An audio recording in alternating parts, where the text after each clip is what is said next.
Hello tout le monde. Alors aujourd'hui, je voudrais parler d'hyper-indépendance et je vais référencer mon adorée Reine d'épée. Je vous montre ici l'illustration du Goddess of Love Tarot et ma représentation préférée reste celle du tarot des vampires de Ian Daniels. Donc tout d'abord, qu'est-ce que l'hyper-indépendance? L'hyper-indépendance, c'est cette croyance que nous devons tout gérer par nous-mêmes, sans aucune aide extérieure. Donc les personnes hyper indépendantes sont généralement très indépendantes, très autonomes, mais d'une manière qui est en réalité poussée à l'extrême. C'est-à-dire que ce sont des personnes qui font toujours tout par elles-mêmes, qui ne demandent pratiquement jamais d'aide extérieure et qui, évidemment, ne reçoivent pratiquement jamais de soutien et d'aide de la part de l'extérieur. Alors, comment est-ce que nous en venons à développer cette hyper-indépendance? Il s'agit d'une réaction à un trauma qui peut remonter à l'enfance. Donc, nous avons pu nous trouver dans cette situation dans laquelle nous avons dû être adultes en tant qu'enfants. Nous avons dû nous débrouiller par nous-mêmes, peut-être parce que nos parents n'étaient pas disponibles, peut-être parce que nos parents n'étaient pas présents, ou parce que nos parents n'étaient pas en mesure de pouvoir s'occuper d'un enfant, voire même de s'occuper d'eux-mêmes. Et donc, nous nous sommes trouvés dans cette obligation, d'une certaine manière, à devoir compter sur nous-mêmes, à devoir gérer les choses par nous-mêmes, mais également parfois à devoir gérer d'autres personnes par nous-mêmes également, que ce soit des frères et sœurs, ou éventuellement des parents, ou bien d'autres personnes dans notre entourage. Donc généralement, il y a deux types de traumas. Le premier, c'est un trauma qui remonte à l'enfance avec ce schéma de négligence de la part des parents. Et le deuxième, c'est une succession de souffrances sur le plan relationnel qui nous amène à développer beaucoup de méfiance par rapport à l'autre et donc à, pour compenser, devenir hyper indépendant.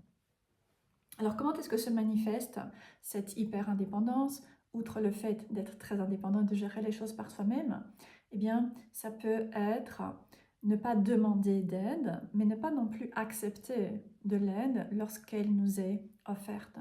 Ça peut également être une difficulté à pouvoir déléguer, c'est-à-dire que généralement nous allons faire les choses par nous-mêmes et nous n'allons pas laisser d'autres personnes intervenir ou bien nous aider.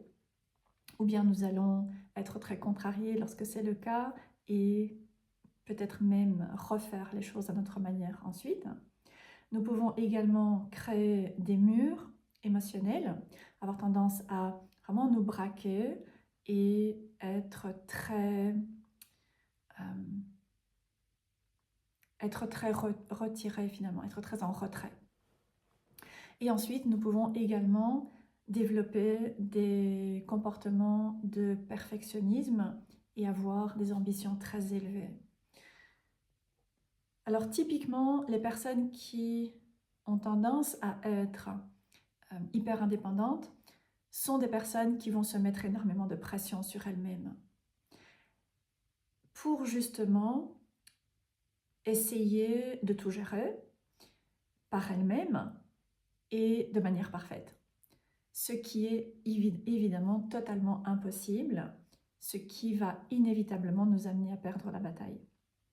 Donc ce qui est important de comprendre par rapport à cette idée d'hyper-indépendance, c'est qu'il s'agit d'un schéma qui s'est mis en place dans l'enfance, peut-être avec notre mère, mais peut-être également avec d'autres personnes dans notre vie. Et donc d'une certaine manière, lorsque nous nous trouvons aujourd'hui à devoir gérer le ou la partenaire, les enfants, les problèmes à l'école, les problèmes au travail, ainsi que d'autres choses, en réalité, c'est toujours le petit enfant qui continue de croire qu'il ou elle doit tout gérer. C'est-à-dire que cet enfant n'a pas les capacités pour pouvoir gérer ce qu'un adulte a besoin de pouvoir gérer. Lorsqu'il était enfant ou lorsqu'elle était enfant, il ou elle évidemment a bien dû se débrouiller. Mais en tant qu'adulte, ça devient réellement une mission impossible. Donc c'est important de pouvoir comprendre que nous ne pouvons pas tout faire par nous-mêmes et croire que non seulement nous allons pouvoir tout gérer seul et d'une manière parfaite, sans jamais faire d'erreur, sans jamais nous tromper. Et c'est une illusion totale également de croire que nous devons fonctionner selon ce mécanisme.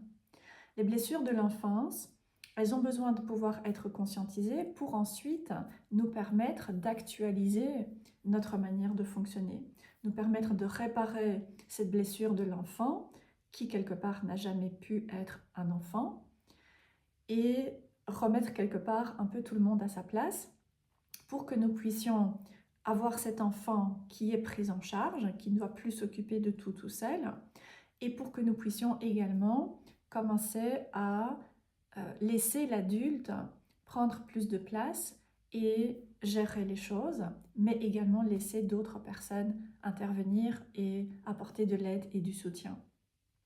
Donc chez les personnes qui typiquement sont hyper indépendantes, il y a souvent cette idée que je dois tout faire par moi-même. Et encore une fois, il s'agit en réalité de l'enfant intérieur qui a développé cette croyance de par son vécu et nous continuons de fonctionner selon cette même histoire.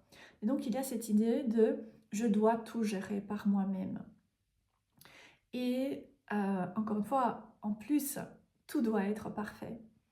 Et je me fixe des objectifs très élevés, encore une fois, perfectionnisme. Et ensuite, évidemment, je n'arrive pas à les atteindre.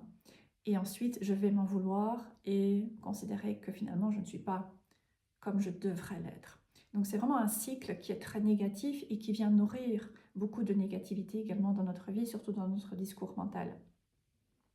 Maintenant, il y a également un leurre total parce que lorsque nous avons des ambitions élevées, lorsque nous avons de grands rêves, nous ne pouvons pas les réaliser par nous-mêmes.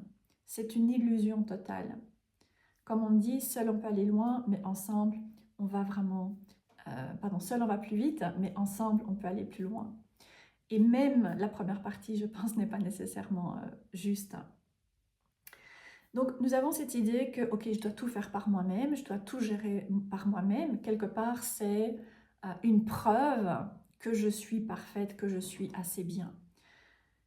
Et donc, nous pouvons croire, je ne vais pas investir dans une formation tarot, je peux étudier toute seule, je n'ai pas besoin de quelqu'un pour m'enseigner.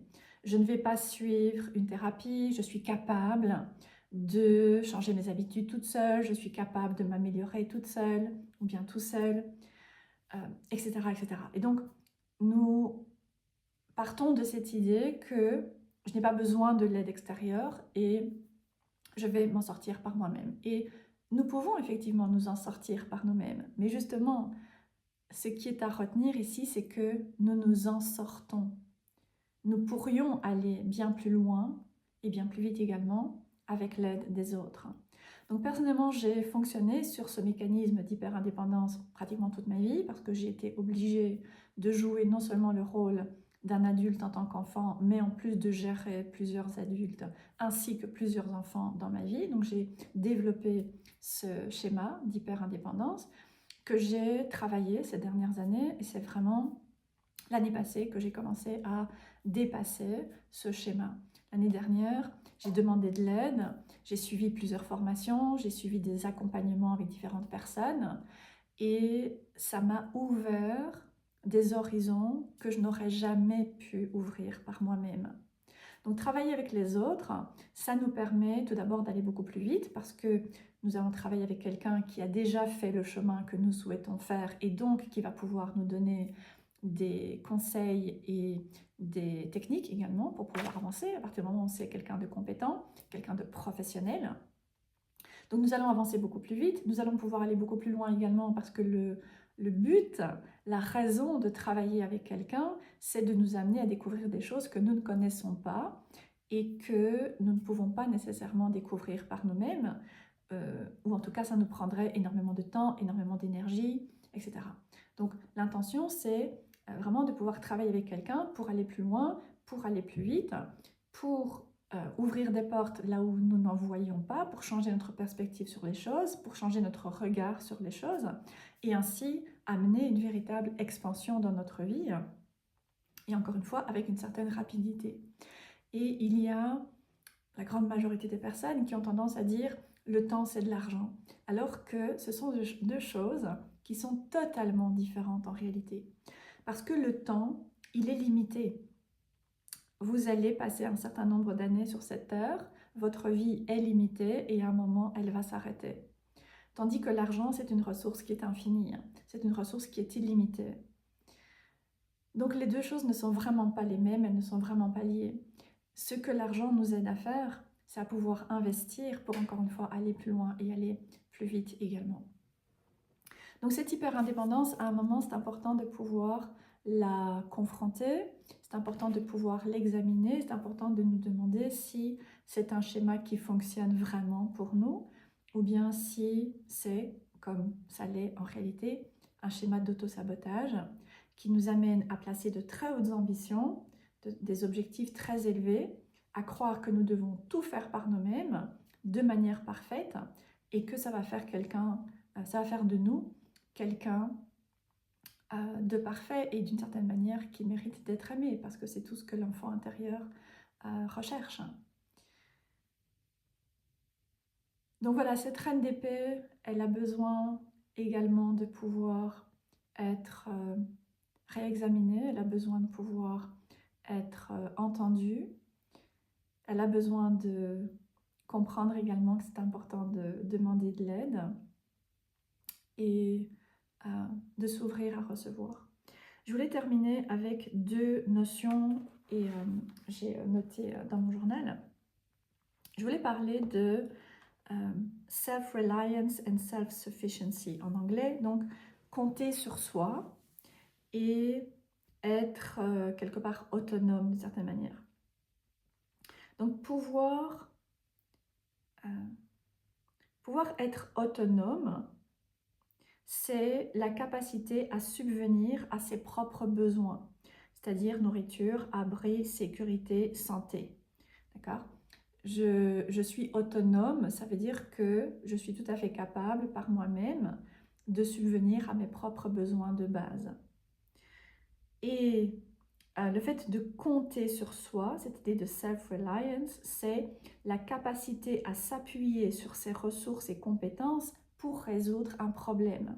Et donc ça veut dire que lorsque nous sommes face à un problème, soit nous avons des ressources sur lesquelles nous pouvons nous appuyer, soit nous allons aller chercher des ressources auprès d'autres personnes à travers une formation, une thérapie, des conseils, une guidance, etc., pour pouvoir acquérir certaines compétences, certaines capacités, pour pouvoir compter sur nous-mêmes et aller de l'avant.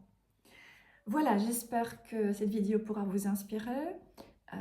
J'ai toujours énormément d'admiration pour le tarot, pour les différentes illustrations qui sont proposées, les différentes énergies qu'il peut y avoir autour de chaque carte qui nous permet de pouvoir réaliser un travail d'introspection tellement puissant et tellement profond pour nous aider à mieux nous comprendre et à aller toujours vers plus de réalisation de soi. Donc voilà, j'espère que cette vidéo aura pu vous parler. N'hésitez pas à laisser un commentaire, n'hésitez pas à vous abonner et je vous dis à très bientôt.